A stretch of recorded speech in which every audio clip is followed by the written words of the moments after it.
बहुत से लोग मुअज्जिज़ात और शिफाओं के पीछे भागते फिरते हैं।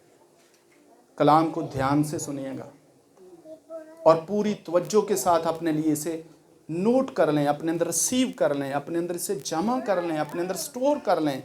बहुत से लोग आज मुअज्जिज़ात और शिफाओं के पीछे भागते हैं।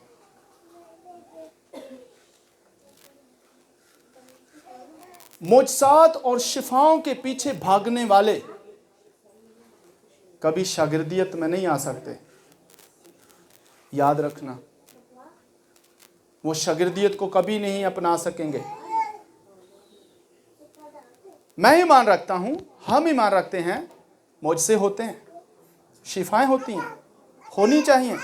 I believe, I love miracles, I love wonders, क्योंकि यीशु करता है, खादमों के वसीला से करता है, हमें यकीन है वो करेगा।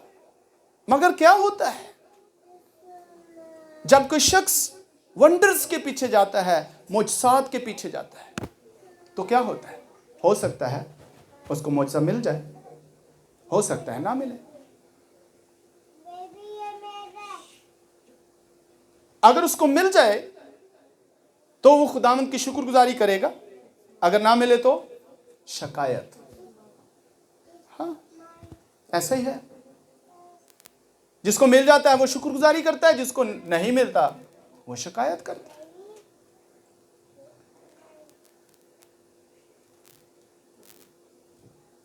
मुझसे होने चाहिए और मुझसे होते हैं, पर मुझसे किसी खास टाइम के लिए है।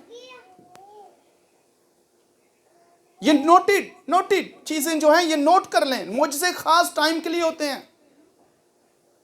और वो खास टाइम वो होता है जब कोई भी रास्ता ना हो। मुझसे मुश्किल वक्त के लिए होते हैं, मुझसे उस वक्त के लिए होते हैं जब आपका कोई चारा ना चले। आप बाइबल को पढ़ के देख लें, कहां कहां मुझसे हुए। जब पीछे फौजें थी, आगे समंदर था, मुआवजा हुआ, क्योंकि कोई और रास्ता नहीं था।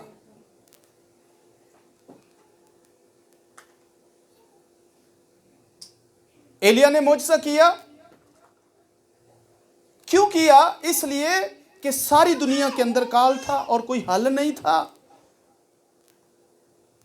इसलिए उस बेवा के मटकी और आटे पर और तेल पर उसने ब्लेसिंग दी, क्योंकि और कोई हल नहीं है।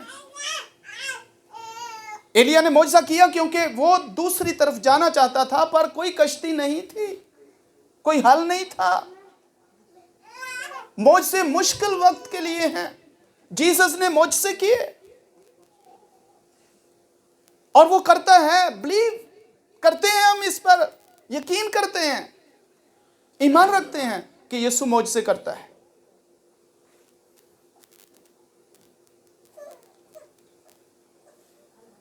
अब जब किसी प्रेयर्स में जाते हैं तो खादम के ऊपर जो ब्लेसिंग्स होती हैं, खादम के ऊपर जो मसा होता है, एक मुआवजा चाहने वाला जब वहां जाकर खड़ा होता है वो मुआवजा ले सकता है, हो जाता है। और बाज़ कात उसकी ईमान की कमी की वजह से उसकी जिंदगी में मुआवजा नहीं भी आता। तो जरूरी नहीं है कि जब भी आप जैसा भी माइंड आप बना के गए हैं वैसा ही हो।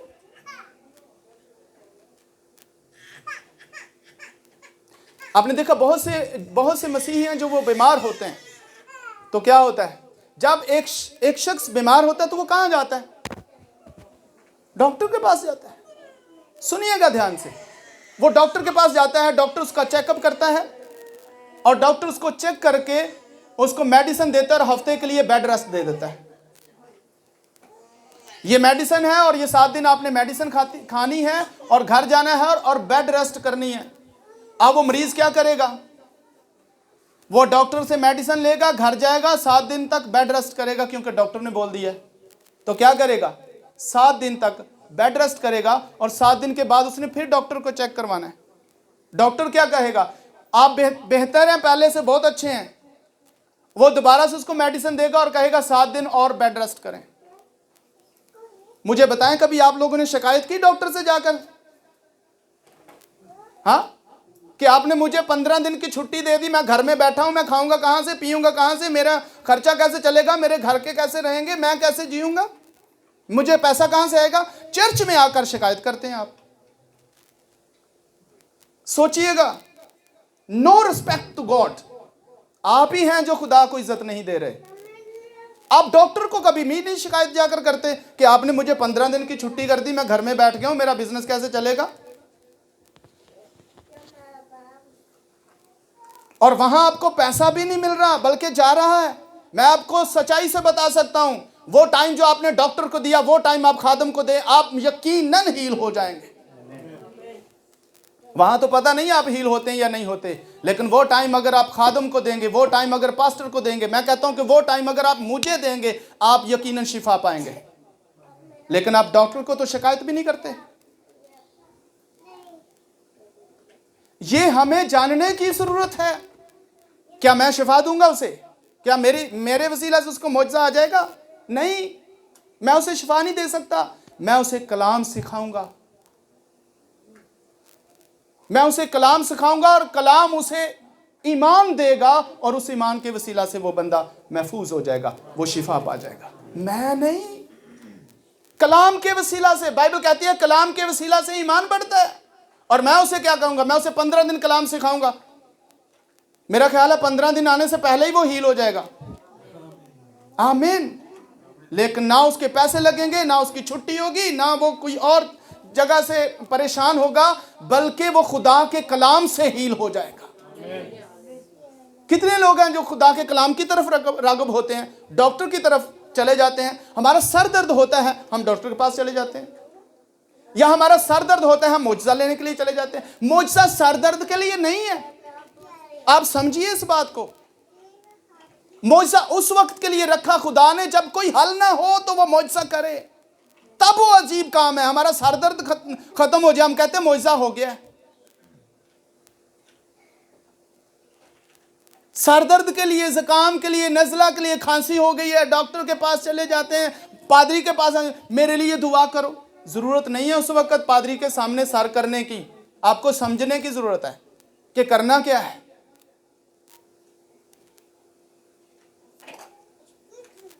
हर शख्स पादरी के सामने आकर सर करता है, मेरे लिए दुआ करें, मेरे लिए दुआ करें। दुआ करनी चाहिए, दुआ जरूरी है, लेकिन पहले आपको कलाम को जानना है कि कहां पर आपको पास्टर के सामने जाकर सर जो है आगे करना है कि मेरे लिए प्रेयर करो।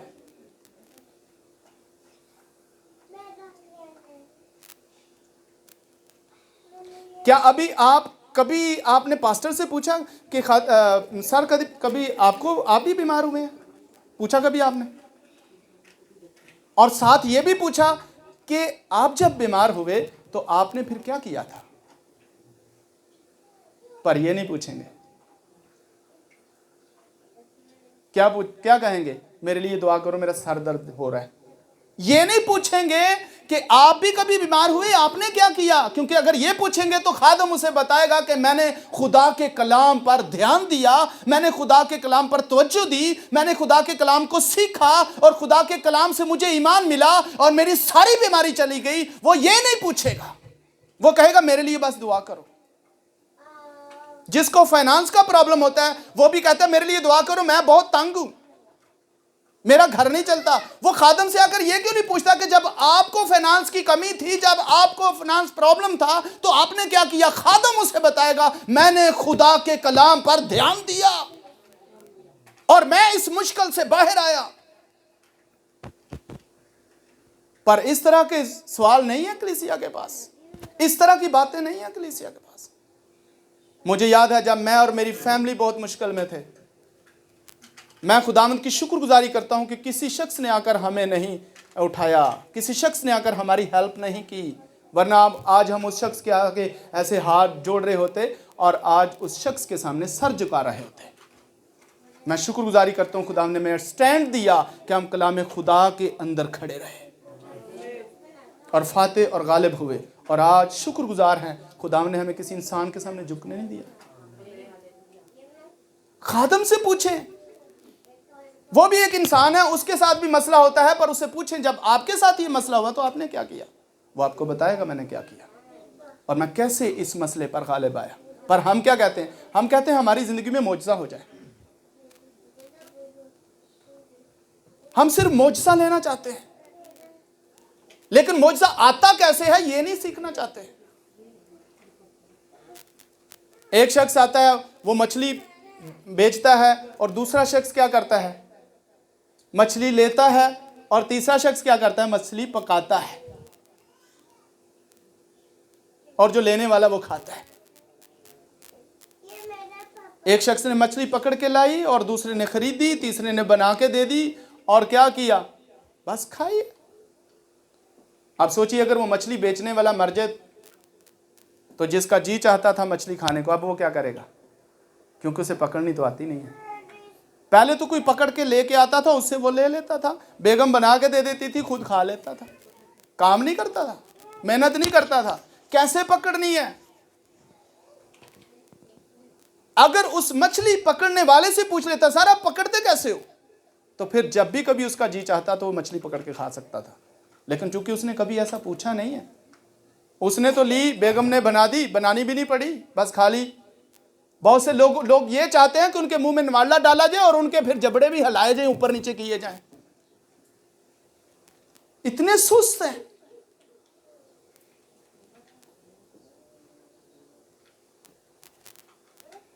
ये सुस्ती खुदा के कलाम के सीखने में है। दुनियावी बातों में बहुत होशियार हैं, बहुत आगे हैं, लेकिन जब खुदा के कलाम की बारी आती है, खुदा के कलाम के बारे में इतने सुस्त हैं।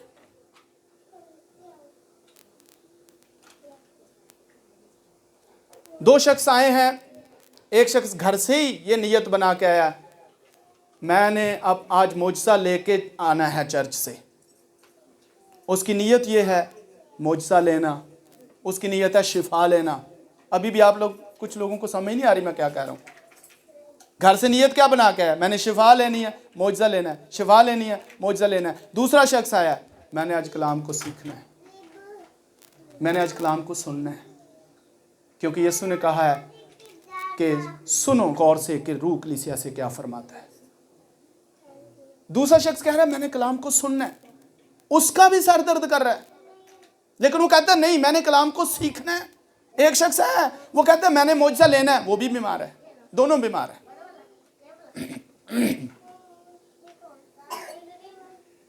हमारी कलीसिया का ये हाल है। एक खादम जा रहा था, उसके साथ एक मौलवी जा रहा था। मौलवी ने खादम से पूछा आप कौन हो? वो कहता है मैं पादरी हूं, मैं क्रिश्चियन हूं। आपको पता है क्रिश्चियन कौन होते हैं? मौलवी कहता है हाँ मुझे पता है आप क्रिश्चियन कौन होते हैं। कौन होते हैं? वो जो सारे बीमार होते हैं।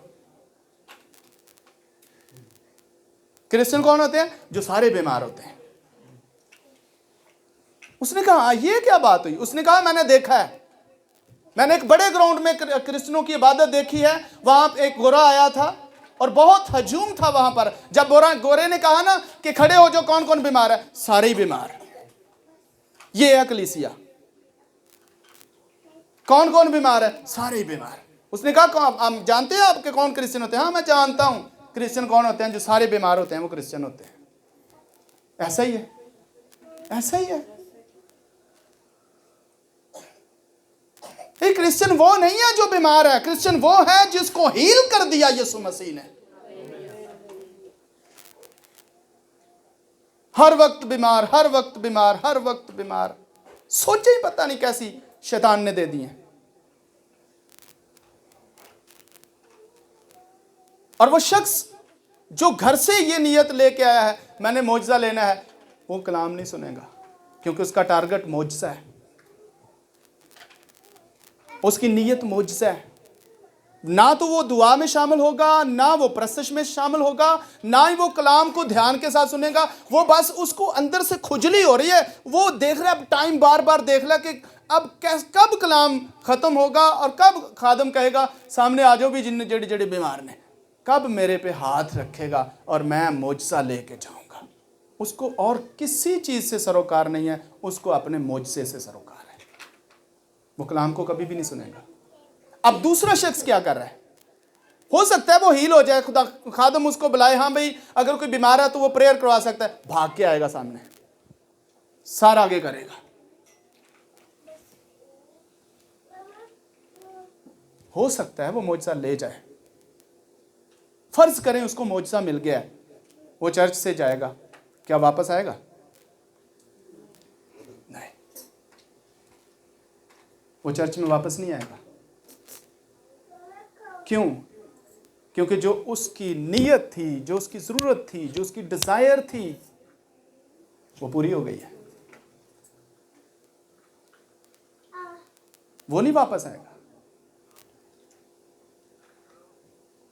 अब दूसरा शख्स जो है, जो नीयत बना के आया, मैंने आज खुदा के कलाम से कुछ लेना है, वो अपने साथ बाइबल लाएगा, अपने साथ डायरी लाएगा, पेन लाएगा और खुदा का कलाम नोट करता जाएगा, लिखता जाएगा, लिखता जाएगा। जो कुछ जैसे उसको समझ आएगी वो उसको नोट करता जाएगा। और फिर घर जाएगा। जब वो घर जाएगा तो घर जाकर जो उसने नोट बनाया है उसको बाइबल में से चेक करेगा, कहां कहां वर्सेस लिखी है, उन वर्सेस को बार बार पढ़ेगा, पूरा हफ्ता उनको बार बार पढ़ेगा, उस पर ध्यान देगा, उस पर ध्यान देगा। वो भी बीमार है, लेकिन वो मौजज़े के लिए नहीं आया, वो कलाम के लिए आया था। असल में वो ये चाहता है कि मौजज़ा हासिल कैसे किया जाता है, वो ये सीखना चाहता है। वो घर में जाएगा, बाइबल को बार बार पढ़ेगा, बार बार पढ़ेगा, बार बार पढ़ेगा, और क्या हो जाएगा? एक दिन वो हील हो जाएगा खुद से, अपनी मेहनत से।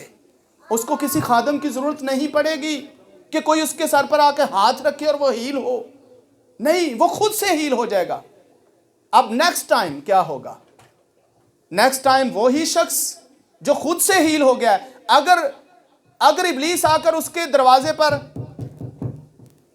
दोबारा नॉकिंग करता है तो उसको पता है कि मैंने इसके साथ निपटना कैसे है, उसको इल्म है, उसको पता है। पर जो मौजज़ा लेके आया था वो फिर किसी दूसरे पादरी, क्योंकि वो उस चर्च वापस नहीं आएगा, किसी दूसरे पादरी के पास चला जाएगा। क्या लेने के लिए? मौजज़ा। वो मौजज़ा से मौजज़ा तक, मौजज़ा से मौजज़ा तक जिंदगी हासिल करेगा, रहेगा, पर कभी भी यीशु से वाकिफ नहीं होगा, कभी भी यीशु को नहीं जानेगा। उसको सिर्फ मौजज़ा चाहिए।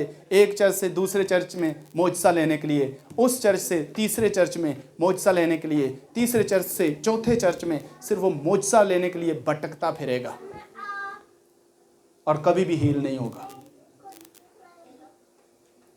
क्योंकि उसने सारी जिंदगी में सिर्फ एक दफा बीमार नहीं होना, बीमारी तो आती जाती रहती है। हर दफा वो मौजज़ा लेने के लिए चर्च भी बदलेगा, पादरी भी बदलेगा, और एक जगह से दूसरी जगह मौजज़ा लेने के लिए जाएगा। और मैंने देखा है बहुत से लोग ऐसे हैं। कहां बड़ी कन्वेंशन हो रही है, कई मील सफर करके जाएंगे, क्या लेना है? मौजज़ा। अरे यीशु लेना है या मौजज़ा लेना है? यीशु चाहिए, मौजज़ा चाहिए। कई मील सफर करके जाएंगे, बड़ी कन्वेंशन हो रही है, बड़े मौजज़े होते हैं, वहां पर मौजज़ा लेने के लिए जा रहे हैं। हो सकता है मौजज़ा हो जाए, हो सकता है ना हो जाएगा तो ठीक है, नहीं होगा तो क्या होगा? मुझे नहीं आना यहां। क्यों? मौजज़ा नहीं हुआ। वो पादरी सही नहीं है, मैं तो उसके पास गया था, कुछ भी नहीं हुआ, कुछ भी नहीं हुआ, मौजज़ा ही नहीं हुआ।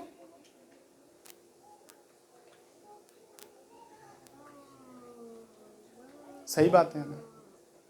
इस खामोशी के लिए भी खुदा का शुक्र है कि आप सुन रहे हैं।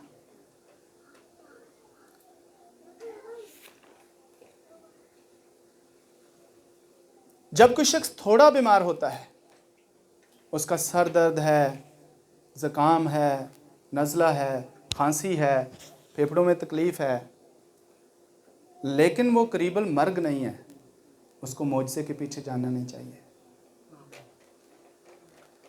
अगर कोई करीबन मर्ग है, उसके लिए मौजज़ा है।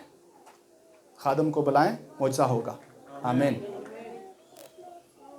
होगा। लेकिन जो कम बीमार है, उसके पास वक्त है, उसके पास टाइम है, उसको बाइबल को सीखना चाहिए, उसको चर्च आना चाहिए रेगुलरी, उसको खुदा के कलाम को रेगुलरली सीखना चाहिए और कभी छुट्टी नहीं करनी चाहिए। हर दफा जब वो चर्च आता है तो उसको अपने पास बाइबल, डायरी, पेन होना चाहिए, क्योंकि वो एक ऐसी सरगर्मी की तरफ जा रहा है जहां से उसको हमेशा फातेह और गालिब ईमान के साथ जिंदगी बसर करने का फजल मिलेगा। आमीन।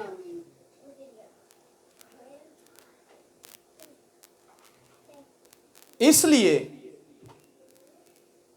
सही रास्ते पर आए। लोग सही रास्ते पर नहीं हैं।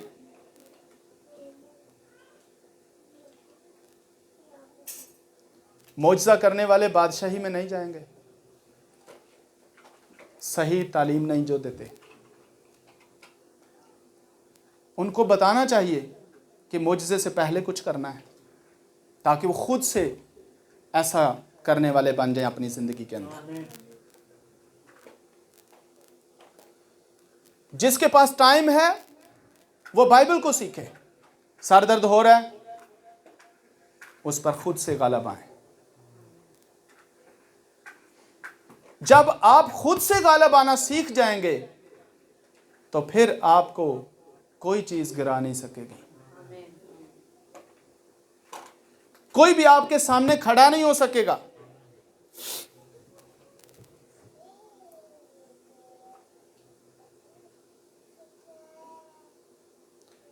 बहुत से शिकायत से भर जाते हैं जब उनकी जिंदगी में मौजज़ा नहीं आता।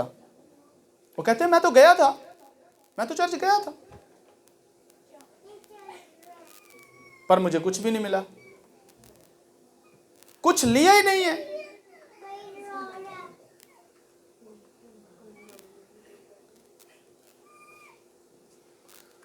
Praise the Lord.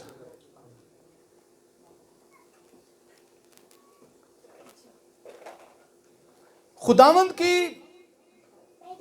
जो चाहत है, बाप की जो चाहत है, वो ये है कि लोग जीसस के डिसाइपल बने, यीशु के डिसाइपल बने।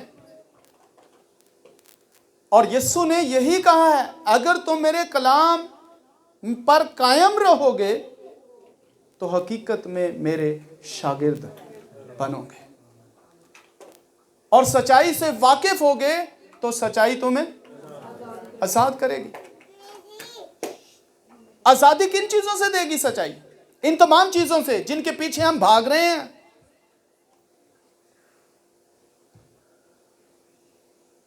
पता लोग किनको अच्छा खादम समझते हैं? मौजज़े करने वालों को। बहुत अच्छा है, कमाल हो गया।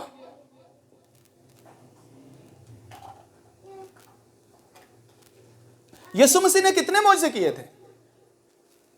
बाइबल में लिखा, अगर वो सब लिखे जाते तो बाइबल इतनी बड़ी हो जाती, गुंजाइश ना रहती दुनिया में उसे उठाने की, रखने की। जब यीशु मसीह ने इतने मौजज़े किए, कहां गए वो सब मौजज़े करने वाले? जब यीशु आसमान पर गया था वहां तो 120 लोग थे। समझ रहे हैं बात को?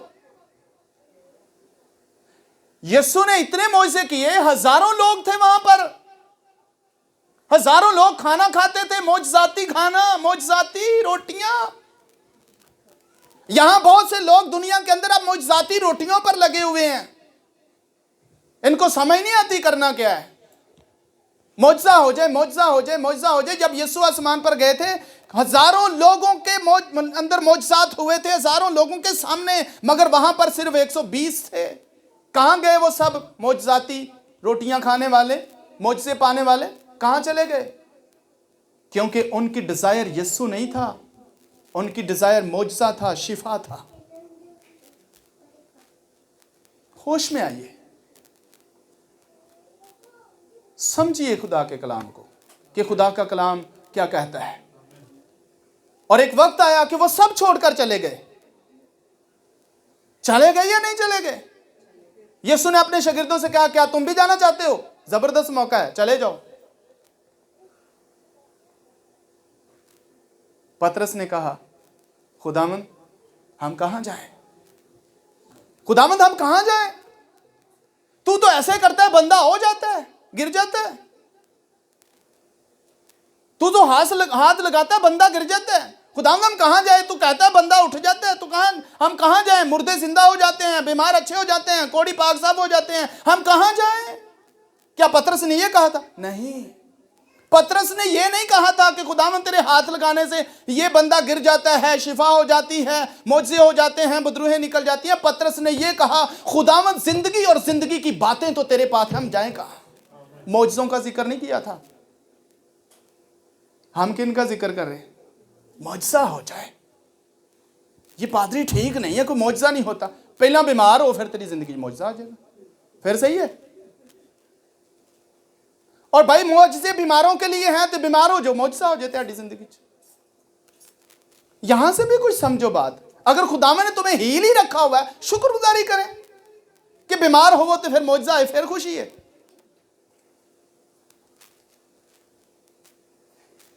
अगर खुदावंद ने तुम्हें सरफराज किया हुआ है, अगर खुदावंद ने तुम्हें हील किया हुआ है, खुदावंद ने तुम्हें शिफा दी हुई है, तो शुक्रगुजारी करें। जरूरी नहीं है कि आप पहले बीमार हूं फिर पादरी को जाओ फिर तेरी जिंदगी मौजज़ा है। हुण पादरी ठीक है।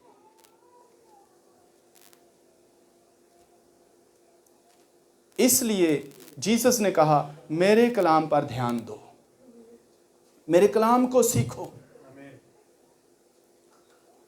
आज कितने लोग हैं जो कलाम को सीख रहे हैं? बहुत थोड़े, बहुत कम। उनको सिर्फ मौजज़े चाहिए, मौजज़े करने वाले चाहिए, ताकि मौजज़ा ले और साइड पे हो जाए। और यहां पर आज तो इस तरह के मौजज़े आ गए हैं। चलो तेरी जेब च पैसे आ गए इन्हें, चेक कर, यानी कि जो कुछ भी बोलेगा हो जाएगा। पर बोलने के लिए खुदा ने अकल नहीं दी, हिकमत दी है, दनाई दी है, रूहुल कुद्स दिया है, क्या बोलना क्या नहीं बोलना यह भी दिया है। यह नहीं है कि तू कुछ भी बोलता जाए। कितने जादूगर हैं जिन्होंने ड्रामा लगाया होता है बाजार के अंदर। उस वक्त तो पैसे निकाल, कान से पैसे निकाल रहा है, नोज से पैसे निकाल रहा है, कि बगल से पैसे निकाल रहा है, घर में क्यों नहीं निकालता? हाँ। और यहां पर आजकल के मौजज़े करने वाले ऐसे हैं। चेक कर लो पहले, पैसे चेक करो, पैसे चेक करो कितने हैं जेब के अंदर। अच्छा चलो अब चेक करो। समझिए दुनिया कहां जा रही है, इस बात को जानिए, समझिए।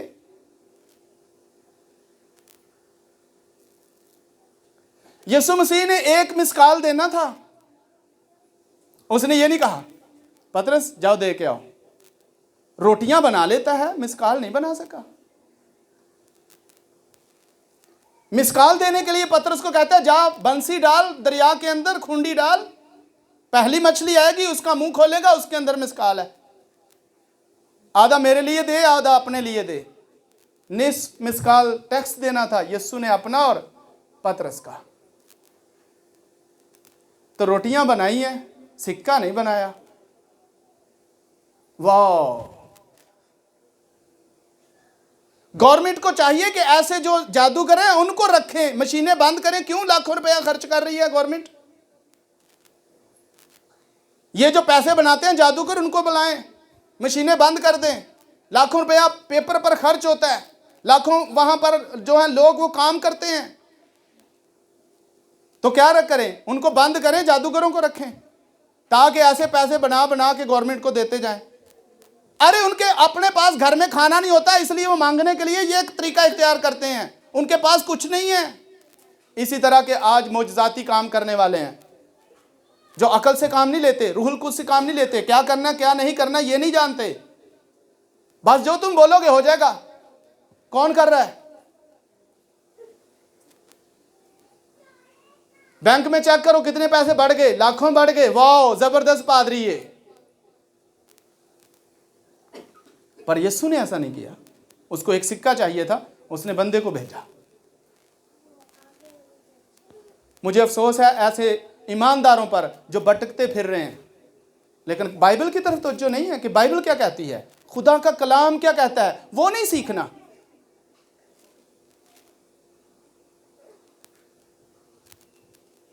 कलाम सीखोगे तो जिंदगी बनेगी। कलाम के वसीला से जिंदगी है। इसलिए पहले कलाम है, कलाम को जानिए।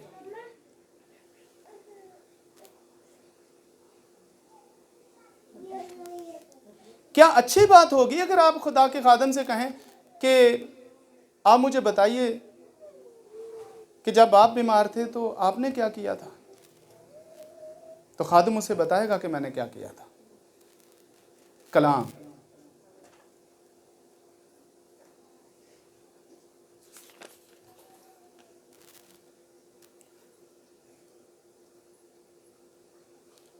हालेलुया। आपकी खामोशी के लिए भी खुदा का शुक्र है, क्योंकि बहुत से लोग खुदा के कलाम में ठहरते नहीं हैं और इस तरह भागते फिर रहे हैं। चंगा पादरी लभदे फिरदे ने केड़ा काम करदा है।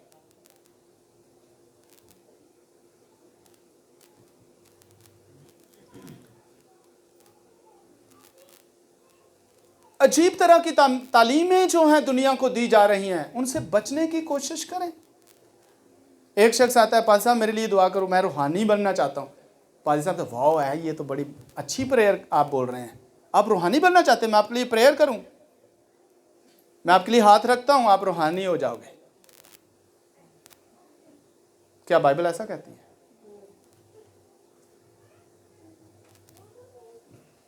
एक माँ आती है अपने 8 साल के बच्चे को लेकर, पाजी साहब जी इसके लिए प्रेयर करेंगे 18 साल का हो जाए। हाँ, प्रेयर करने से 18 साल का हो जाएगा? हमने इसकी असल में शादी करनी है तो ये ज़रा 8 साल का है, इसको दुआ करें कि ये 18 साल जैसा बन जाए।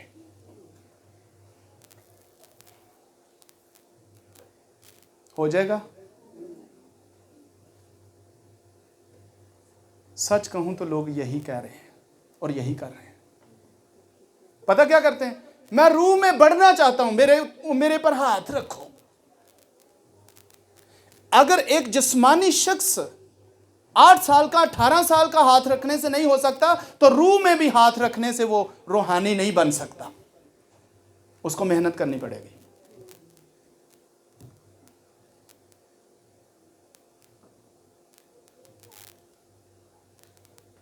हाथ रख दो, मैं ओदे तो हाथ रखवा के आया हूं, हुण तू मौजज़े करेगा।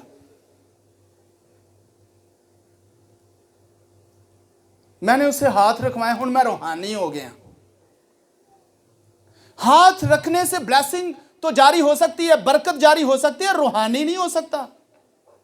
रूहानी होने के लिए उस ब्लेसिंग को जो दी गई है उसको खुद से चमकाना है। ये पौलुस कहता है, मेरे हाथ रखने से जो तुम्हें बरकत मिली है उसको चमका